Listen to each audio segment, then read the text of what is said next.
Hello everyone, my group and I will be presenting right hemisphere damage today. I am Jennifer Choi and my group members are Colleen Burke, Vivian Wong, and Madeline Yee. To begin the presentation, here is a quote. Each person with right hemisphere damage will have a different combination of deficits, so no two people will look the same. To start off, I will be reviewing the brain and some of its functions. The brain is the most complex organ in the body. Different regions and structures of the brain have primary responsibilities, but they work together through a complex network of nerves and synapses. A major part of the brain is the cerebral cortex, which consists of two hemispheres. The right hemisphere, which we are focusing on today, controls the left side of the body. It is specialized for processing holistic, simultaneous information. It is considered the more creative and artistic side of the brain.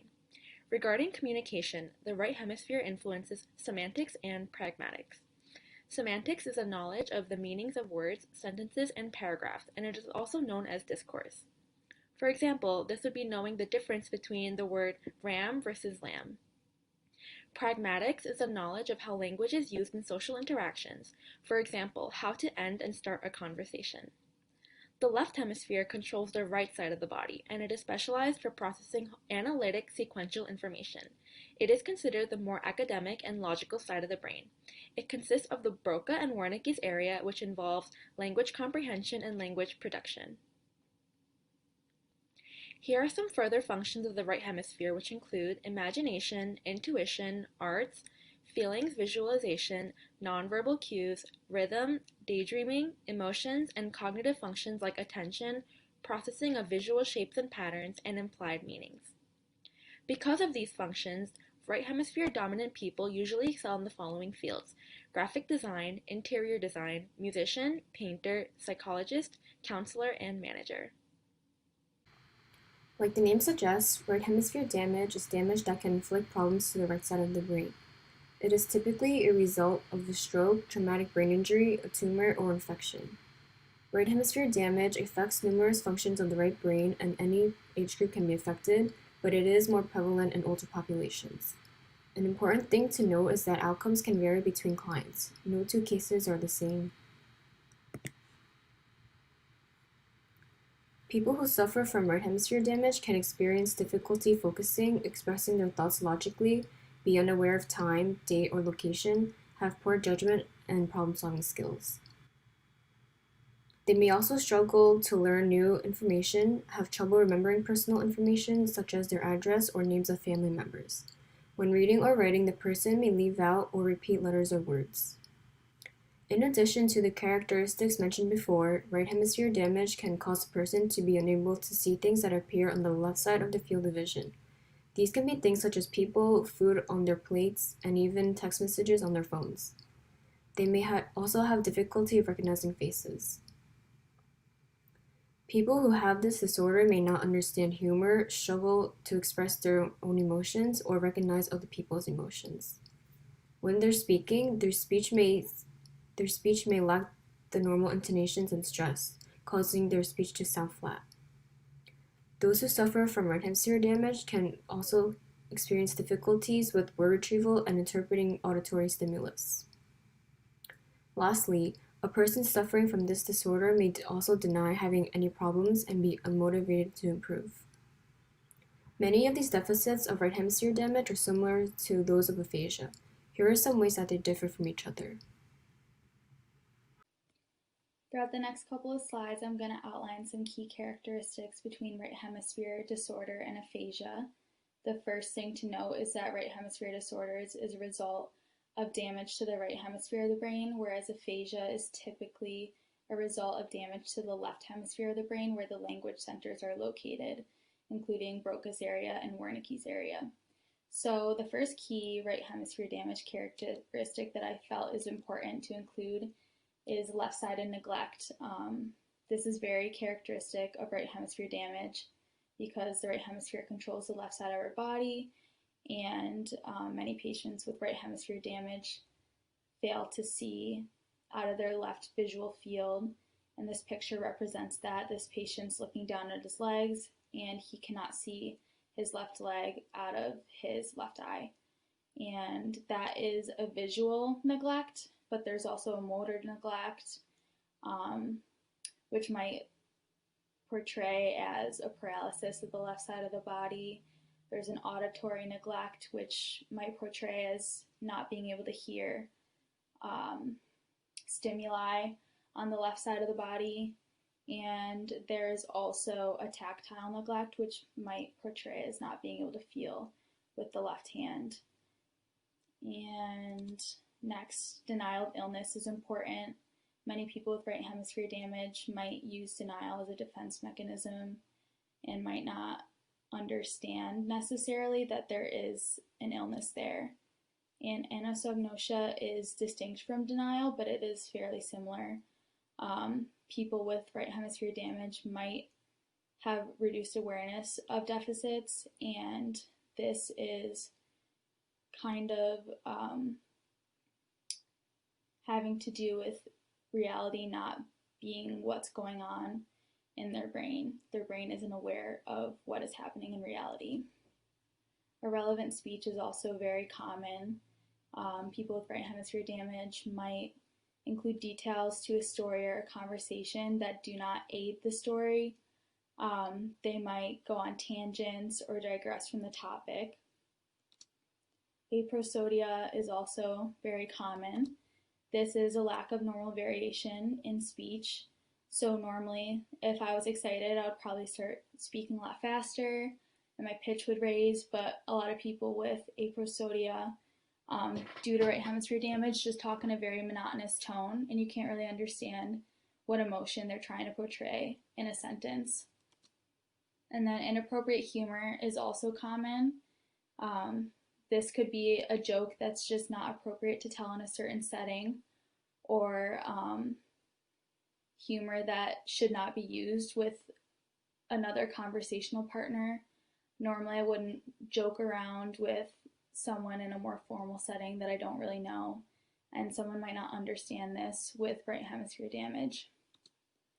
And a lot of people with right hemisphere damage also only understand literal meanings, so metaphors are a bit harder to understand, such as a sea of emotions. That might be an utterance that's kind of confusing to someone who has right hemisphere damage.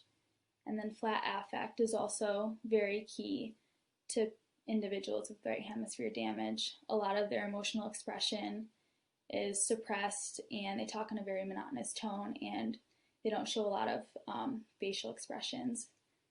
And then the last thing I'm going to talk about is crossed aphasia, which is an interesting phenomenon. It's not super common, but a very small number of right-handed individuals have language centers located in the right hemisphere. So if there was a right hemisphere damage, such as a stroke in the right hemisphere, in an individual who has the language center in the right hemisphere, they would present with more aphasia symptoms than with right hemisphere disorder symptoms. And it's very similar to as if someone had a left hemisphere lesion with their language centers in the left hemisphere normally. So the damage is in the right hemisphere, but due to the language centers located in the right hemisphere, the individual symptoms are more similar to aphasia.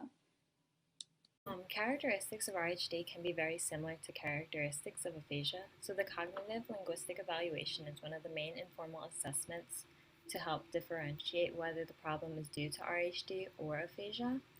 This assessment can ask numerous questions about orientation, awareness, immediate or long-term memory, auditory processing and comprehension, problem solving, logical reasoning, thought organization, and pragmatics.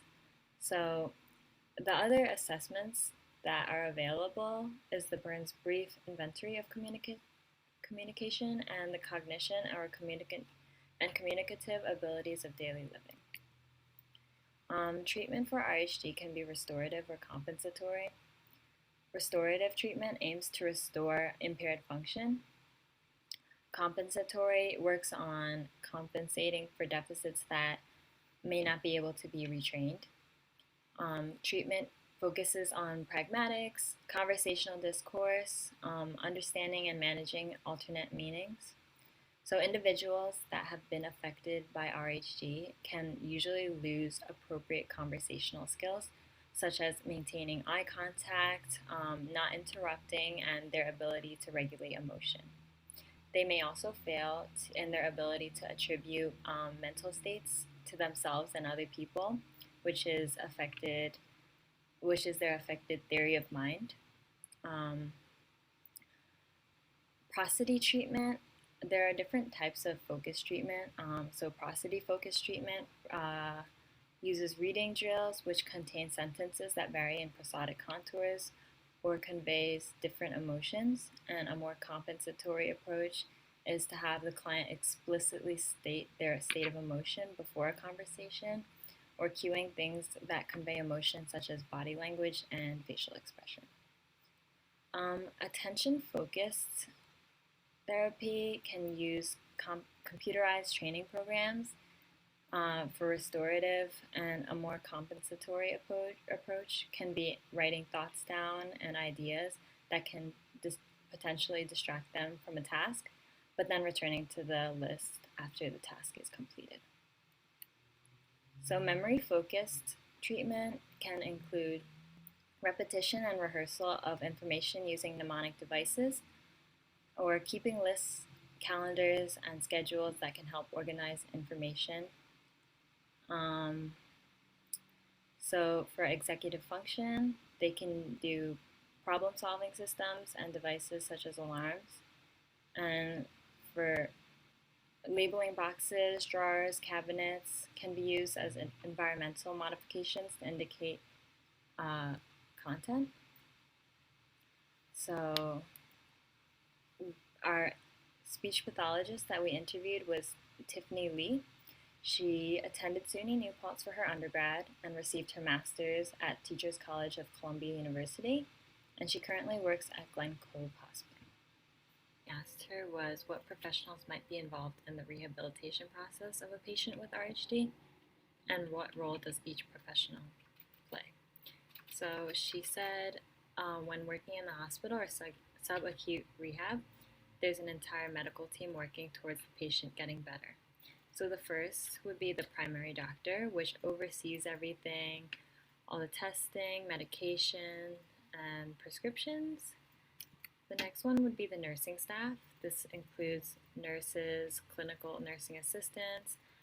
So they relay all the information to the doctors regarding diet, safe swallow strategies, communication strategies, and just different communication, so they communicate with the doctors and the patients.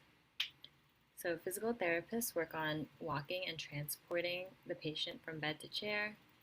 So patients with RHD could have some left neglect and left paralysis. Occupational therapists work on activities of daily living, eating, brushing teeth, writing, reading, showering, just basic daily activities. A speech-language pathologist would work on speech, language, swallowing, and cognition of a patient.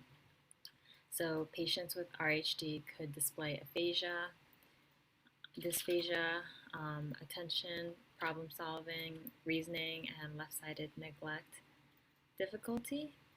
So a speech-language pathologist would work on those characteristics of RHD treatment. The next question we asked her was, we noticed that there is not much research about right hemisphere damage as there is about other disorders affecting speech and language.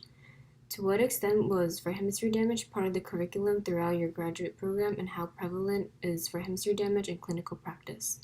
She said, I think I had to take one class on adults. Maybe we had one lecture regarding right hemisphere damage. You learn a lot in class, but you honestly learn the most during your externship and in the graduate clinic, since you are putting your knowledge to use.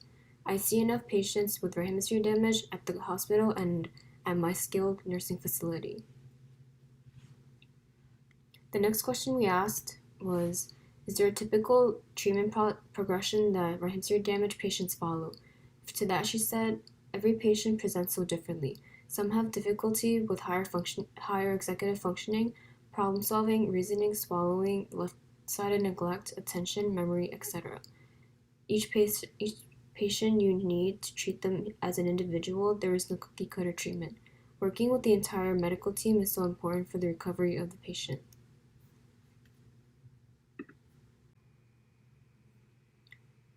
The last question that we asked was, do you have any advice or suggestions for family members navigating a loved one's changes as a result of right hemisphere damage?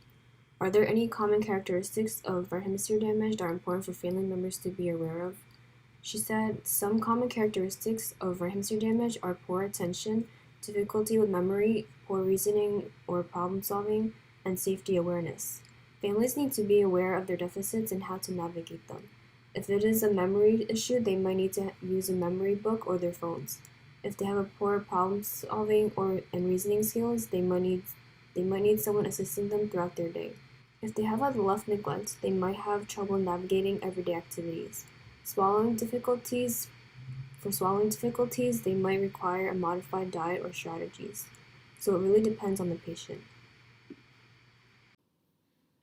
And to wrap up the presentation for today, here are some key points that we talked about. The right hemisphere plays an important role in the human body. It controls many functions like semantics, pragmatics, attention, and more. We also talked about how right hemisphere damage affects daily life experiences. Those who have right hemisphere damage are often unaware of orientation and location. And we also talked about the differences between right hemisphere damage and aphasia. Right hemisphere damage presents more semantic and pragmatic problems, while aphasia largely affects syntax and word finding. And lastly, treatment. Right hemisphere damage can be treated using rehabilitative therapy programs. There was a focus on repetitive practices that aid in limiting the consequences of right hemisphere brain damage. And these are the sources that we used for our presentation. Thank you.